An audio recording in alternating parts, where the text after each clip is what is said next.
नमस्कार मंडळी, नमस्कार. काय नाही उठलो मग उठल्यावर आजची सुरुवात झाली, सकाळची सुरुवात. आता सकाळची सुरुवात झाली की पहिलं रानात जावं लागतं. रानात जातानाच मकावर दिसली आळी. मग काय दम निघतोय काय तेव्हा मकाला.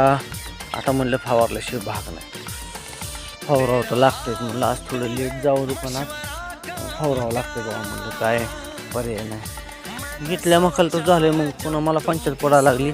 वाटावलं खाली बेमा. म्हणलं असं कसं झालं असलं तर अवघड जाईल. चला म्हणलं आता मग हळूहळू का व्हायना, पण सकाळच्या वेळेस काय माहिती आहे का, थोडंसं बिगर चप्पलचं वगैरे थोडं चालायचं. बरं अवश्य चालायचं. का जर आपलं ते काय रक्ताचं जे काय प्रवाह जे आहे ते पायाला, जे खालचं जे काय सेन्सिटिव्ह भाग आहे त्या ठिकाणी खडं रुतलं पाहिजे. तर हे तर कुठं हरळे आहेत. आता हरळे हाय खालच्या रस्त्याला, पण हरळे सगळी जळून गेली आहे. काय आयुर्वेदिक पण अशा गोष्टी काय काय करायच्या की त्या ठिकाणी आपल्याला, म्हणजे डॉक्टर लोक बरेचसे काय जाणते माणसं वगैरे सांगतात. मग ते आपण ट्राय करत असतो. चला बा म्हणलं आता सकाळच्या पारचं जे काही नियोजन आहे ते करावं लागणार आहे आपल्याला. मग तुम्हाला सांगतो, मकाला आलो खालच्या रानात. मका एकदम टवटवीत तर दिसली बाबा लांबनं, पण जवळ गेल्यावर म्हणलं काय काय झालंय. दम निघतोय काय तवा, दम निघतच नाही ना. मग समोर दिसलं शेवग्याचं झाड. आता ह्या शेवग्या झाडाला पाणी नाही, काय नाही ना, काय नाही. आता किती दिवस झालं, जवळ मला वाटतं जसा पावसाळा उघडला आहे तेव्हापासून ह्याला पाण्याचा टिपका नाही. पण काय शेंगा लागले ते राव.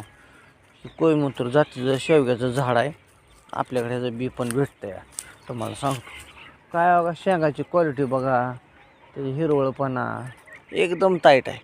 जणू काय याला दररोज एक दिवसाड फावडतोय असं. कुठलं याला फावरायला आणि काय तेव्हा काय नाही. पण होतं काय माहीत आहे का, बियाणं जर क्वालिटीचं असेल तर येणारं झाड, येणारं फळ पण ते पण चांगलं क्वालिटी येतं बरं का. कारण ते त्याच्यात गुणधर्म तसं असतात. आणि ते म्हणतात ना, जुनं ते सोनं. आता ते जुन्यातलंच बियाणं आहे, कोयमुतूर जातीचं आहे आणि चांगलं आहे. अगं हे आलो आता मधल्या रस्त्याला. म्हणलं आता चला बाबा, म्हणलं खालच्या प्लॉटमध्ये काय काय झाले.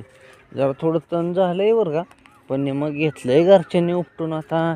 आणि बाकीचं बी काढायचं राहिले, म्हणजे काढावं लागणार आहे. तुम्हाला सांगतो आता किती 2-3 लाईन राहिले ते. आणि बाकीचं जे काय तण आहे जे मोठं त्याला काय फावरावं लागणार आहे. ती काय काढून जमत नसते. म्हणजे काढायला जमल की मला, पण टाईम जाणार.